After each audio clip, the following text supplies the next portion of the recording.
So get ready. 2 Wants to Know starts right now.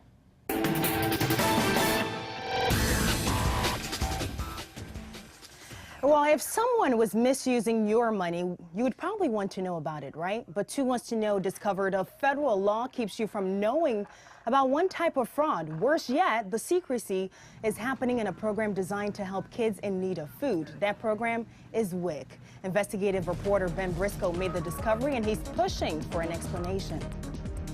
Low-income moms and dads can use WIC money to buy milk, eggs, fruit. More than 2,000 North Carolina grocery stores and pharmacies accept WIC. But numbers 2 Wants to Know track down show some of the stores are taking advantage of your money.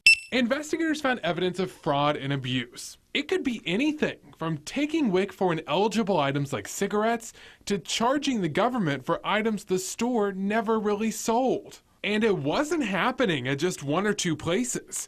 The State Department of Health and Human Services found evidence of fraud and abuse at 155 locations last year. The state even kicked 21 stores out of the program. But this federal law blocks the public from finding out which stores are up to no good. The names of offending stores can only be released to other vendors in the program. That law boggles government watchdog Mitch Kokai from the John Locke Foundation. This is the type of information that would be very helpful for someone who's trying to look into how effective this program is, whether it's working well, whether it's working the way that it's intended. Hi, my name is Ben Briscoe. 2 Wants to Know got on the phone to ask the feds why. A spokesperson sent back this article from the Federal Register, which explains the law this way. The information may only be disclosed to other authorized vendors, since such disclosures intended to deter vendor violations, not the violations of participants or program officials. That's right, lawmakers feel shaming stores by telling their counterparts is enough to prevent the misuse of your money. They think there's no need for you to know. There may be an argument in that favor, but I can't see how they can argue that keeping this information secret is going to discourage other people from the secretive misuse of these programs. So why should you care? Well, first, it's your money. You pay for WIC after all. Wouldn't you want to know what stores are letting people use your money to buy booze instead of milk? Second, naming the stores. Without that, there's no way for us to make sure that the same places aren't committing fraud over and over again. And third, would you want to shop at a store misusing your tax dollars? Naming violators would give you the option to go to the grocery store down the street instead. There is one exception we want to point out. If the fraud is bad enough to result in criminal charges, then you can find out which stores broke the law. Faith? Yeah, but the system is still set up in a way that says that you should blindly trust the government workers to pursue those criminal charges when necessary. There's no way to double check them, but Ben is going to keep working on getting answers from government officials to see if we can get them to make some changes. We'll keep you up to date on that. The boyfriend of a missing Guilford County Schools teacher is in jail waiting to be extradited to North Carolina. Angelo Smith Jr. is not a suspect in Bianca Tanner's disappearance, but the Charlotte Police Department issued a warrant for his arrest. The warrant says he contributed to the delinquency of a minor, and police would not explain exactly how, but said that it has to do with Tanner's 3-year-old son. U.S. Marshals found Smith in a Chicago suburb and arrested him yesterday. Now let's pause here for a second because we know you've probably heard of U.S. Marshals. You might be thinking Tommy Lee Jones and the movie U.S. Marshals. Well, 2 Wants to Know wanted to do a little digging and give you a little more about who they are and what they do. So you might not know, the U.S. Marshal Service is the oldest federal law enforcement agency in the entire country. It was established in 1789. Not only do they do federal work, but they also help state and local agencies with law enforcement. Their primary job is to investigate fugitives. In fact, on average, they find 300 fugitives every day and arrest them. They also run the witness protection program and transport prisoners and manage security for federal courts. So in Smith's case, marshals arrested him yesterday and transported him to a Chicago jail. As of right now, it's unclear whether Smith will waive extradition and come back to Charlotte Police voluntarily or if there'll be an extradition hearing. And if you want to know more, 2 Wants to Know has done several stories on extradition process, and those stories are easy to find on WFMYNews2.com. Now, take a look at this. Some surprising numbers released by the CDC today. The agency says that the excessive alcohol use is now responsible for 1 in every 10 American deaths between the ages of 20 and 64. The agency looked at what it calls alcohol attributable death. Those range from car crashes, violence, and alcohol poisoning to health effects from drinking too much over a long period of time, like breast cancer, liver, and heart disease. The numbers show excessive alcohol use led to 88,000 deaths a year from 2006 all the way to 2010. In North Carolina, there were 2,700 alcohol attributable deaths during that time period. The average victim was 28 years old. So does the CDC consider excessive drinking if you had more than one drink? We want to explain that to you. So just look over here. To explain that, first you need to understand what's one drink. Let's start with wine, for example. So let's just pretend this is wine right here, right? So one drink for wine is 5 ounces, and that's 12% of alcohol in that wine. So this right here is 5 ounces. Let's be honest, how many people actually fill up their glass like this, right? If you look over here, this is what usually it looks like. This is how much people usually fill it up. And if you pour this into this measuring cup right here, you notice this is about 16 ounces, and that adds up to 3 drinks in just one glass right there. That's way too much in one sitting. And now let's move over here to beer. Now in the United States, one serving is 12 ounces of beer with 5% alcohol in it. This right here is 12 ounces. And remember, this is one drink. So if you have one of these, that's one drink. Over here, this is supposed to be a shot. It's 1.5 ounces of 80 proof liquor, and this is 1.5 ounces. Take a look at it. These amounts right here, the one standing right here, these are, each of them are a drink each. So that just gives you an idea that if you pour more, you're drinking more than one drink at a time. And that could be considered binge drinking. For women, binge drinking is having 4 or more drinks on one occasion. And then for men, it's 5 or more drinks. And remember, each of these, again, counts as one drink. So what does the CDC call excessive? Excessive drinking includes binge drinking, heavy drinking, and any drinking by pregnant women or people under the age of 21. Now you might think, I drink responsibly. This doesn't affect me. Well, you're wrong. The CDC found excessive drinking cost the U.S. about $224 billion. That's billion with a B in 2006. And it cost North Carolina $6 billion that same year. Those costs include losses to workplace productivity, health care, criminal justice expenses, vehicle crash costs, and property damage. Now, we've had plenty of resources from the CDC about drinking and the guidelines for drinking. We've put it on our website again for you. That's WFMYNews2.com. When was the last time you took a look at the apps you've downloaded on your smartphone or your tablet? If you haven't recently, you should. That's because your apps, even if you don't use them, could be sharing personal information about you. Experts say the average smartphone user has 32 apps on their devices.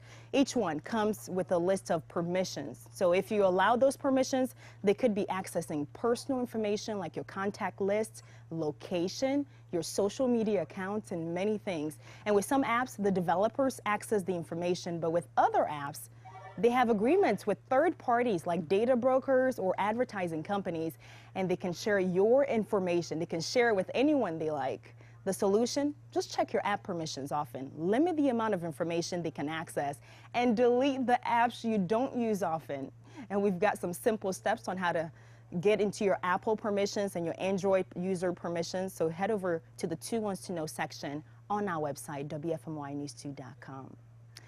With the warmer weather this weekend, you might be tempted to grill out, but if you don't want to buy a big grill or just want to grill on the go, we have an option for you. In the last 2 tests of 2 Test Week, Karen Greer from our sister station, WXIA, put it to the 2 tests. Take a look. Grilling up some hot food at a tailgate party or picnic always makes for a good time, but dragging around all the equipment is definitely no fun. Just ask Adam Stillman. It's a little bit of a pain. I have a portable grill, but getting it down there, getting the charcoal out. Easy Grill is easy to use. The Easy Grill disposable instant grill says it's the all-in-one, eco-friendly grillin' and chillin' barbecue. So Adam set up the party-sized grill. There we go. It was easy to light. The charcoal already contains the starter fluid. Instead of wood, this earth-friendly charcoal is made from recycled plant stalks. The grill was supposed to be ready in 15 minutes, but it took a half an hour for the flames to die down. So that was a little longer than I expected, but it feels hot. Even though this was the biggest size, the cooking surface was tight. Adam barely managed to fit on 4 hamburgers and 4 hot dogs. Adam thought without the cover, the grill cooked a little slow. It did take longer than it would typically take to cook. When you're done, you can pitch it in the trash, although the maker encourages you to recycle the grill and package it. It's easy, it's portable, it is all self-contained. The downsides, it didn't cook really evenly, it took a long time to cook. So will this architect be picking up an Easy Grill for his next party? We'll give it 1 thumb up and 1 thumb down. Ouch. All right, so you might be considering the Easy Grill now. But last year, 2 Wants to Know found a way to help you make your own grill on the go. What you need to know in 60 seconds. Stay with us. Okay, so to grill, get a lasagna pan, a cooling rack, charcoal, and lighter fluid, and of course, the food. Set it up on the ground or stone, and you're cooking. Pretty differing conditions across the area right now. Live out here in the Weather Garden right now, dry, but storms off to the west, and that's showing up here on current conditions. 75 degrees in Winston-Salem. Thunderstorms reported in the area. 83 in Greensboro. Meanwhile, Burlington still pretty hot. 88 degrees for you under a partly cloudy sky. Showers and storms littering the radar right now, where we're finding the heaviest of those showers through Forsyth County, just north of Winston-Salem. Montview right now, heavy rainfall, not a lot of lightning, but that continues to probably increase. We'll likely see a little more thunder and lightning with that very isolated cell. More of the activity across the area today has been down east, closer to the coast, into the upstate of South Carolina, and then farther off to the west into Tennessee and northern Georgia. Pop-up showers and storms with the heat of the day will gradually dissipate as we go into the overnight hours, giving way to a mostly cloudy sky with just some isolated sprinkles possible into tomorrow morning, but better chances of developing scattered showers and storms as we go into tomorrow afternoon. Planning forecast for the rest of the overnight, looking for that chance of scattered showers and storms dissipating, giving way to that mostly cloudy sky. Partly sunny to start off tomorrow with temperatures near 70 degrees, 85 degrees tomorrow afternoon. Partly sunny with a 50% chance of scattered showers and storms, mid-80s over the next couple of days, and then we're back into the low and mid-90s for the middle of next week. All right, thank you so much, Grant. Now let's head over to let's head over to Julie Grant and Frank Mickens for your day's headlines. Good morning, guys. Well, good afternoon, excuse me. We don't usually work in the morning show. I know, I'm thinking this is morning. Okay, we are bringing you up to date on another possible case of chikungunya. Randolph County Health Authorities are investigating what could be the 3rd case of chikungunya in the Triad. Officials say the person recently traveled to the Caribbean. The virus is transmitted through the bite of an infected mosquito. It is not known to be deadly, but cause serious flu-like symptoms. Confirmed cases have been reported in Forsyth and Alamance counties earlier this month. Those people had also recently traveled to the Caribbean. Public support is waning for a dad charged with murder after new information has surfaced regarding his 22-month-old son's death. You might remember police say Justin Harris left his 22-month-old in a hot car last week. The boy died of hypothermia. After police charged him with murder, Harris initially garnered an enormous amount of online support. More than 11,000 people signed an online petition urging the charges be dropped. But after new evidence, including video of the dad returning to his car during his lunch break, supporters have shut down that petition. Cooper, the little boy, will be buried tomorrow. Well, actress Amy Adams is getting a lot of love on social media. Take a look at this tweet from ESPN reporter Jamel Hill. It says, just saw actress Amy Adams do something incredibly classy. She gave her first class seat to an American soldier. I am even bigger fan now. The tweet of the random act of kindness has been retweeted at least 1,300 times. All right, so all this week, 2 Wants to Know has been talking about tests. And most parents know no one tests you more than your own kids. So How do you discipline them? Lauren Melvin talked with Eleanor Scott Davis of the Piedmont Parent Magazine for some advice. Take a look. Well, you always hear how this generation of kids is different than the last, but it doesn't seem discipline strategies have changed all that much. The ever-popular timeout, it dates back to the 50s, and Piedmont parents Eleanor Scott Davis is with us talking about time in versus time out for kids ages 2 to 5. Thanks for being here. Thanks for having me. I guess the big question is, does it actually work, timeout? Well, timeouts are often used as a break more for the parents than for the children. And it's the most important thing with timeouts is to be consistent in what behavior warrants a timeout. Okay, so the next age group is 6 to 12 years old, and this could be, they're a little bit tougher at times, right? So those are the years when that cute misbehavior turns into some sassiness. What kind of disciplinary actions can you take for them? For elementary school aged kids, it's important to use discipline opportunities as a teaching moment. So make sure that the punishment fits the crime. If they don't unload the dishwasher, for instance, and that's one of their nightly chores, make them unload the dishwasher for a whole week. Okay, and this is training for really, I mean, life and how they're going to deal with things in the long run. Right, right. Okay, that other age group, the older age group, we're talking, what, 12 to teenage years? How do you deal with that discipline? Grounding, that's for older people, right? Yeah, and you don't want to ground a child and just have them sitting around and stewing. That's not going to teach them anything. The most important way to discipline a child who's in their teen years is to establish a relationship of trust and respect. If they trust and respect their parent, they're not going to want to displease them, and they're going to want to do what is best for the whole family. Okay, so the grown-up version, the teenage version of timeout really isn't always the best strategy. If you can use any disciplinary tactics as a teaching moment, that's the way to go. Right. Right. Okay, thank you so much for being with us. Make the discipline fit the issue. Thanks, Eleanor. Thank you. All right, so we've posted all of Eleanor's tips in the 2 Wants to Know section of WFMYnews2.com. Just go check it out. All those but why questions can lead to some discipline lessons, but today's Kids Want to Know question is one we can all learn from, especially this time of year. The question and the answer when we come back. Today's Kids Want to Know question brings us to the Weather Center. We see a lot of pop-up storms this time of year, and we have come to, some pretty loud thunder sometimes you hear around this time of year. That brings us to today's Kids Want to Know question. Hi, my name is Anthony, and my question is, how does thunder start? Well, many fables say that thunder is caused by gods in the sky fighting each other or expressing anger, but there's definitely some science to it. So who better to explain that to us than News 2's meteorologist, Tim Buckley? Take a look. In order to get thunder, you first need to have lightning. This is how lightning works. When you have a thunderstorm cloud, there's all sorts of charges that are building up within the cloud. Positive charges and negative charges. Those are what create the electrical charge that comes out of the cloud and we see as a lightning bolt. Of course, lightning is extremely hot, about 10,000 degrees Fahrenheit.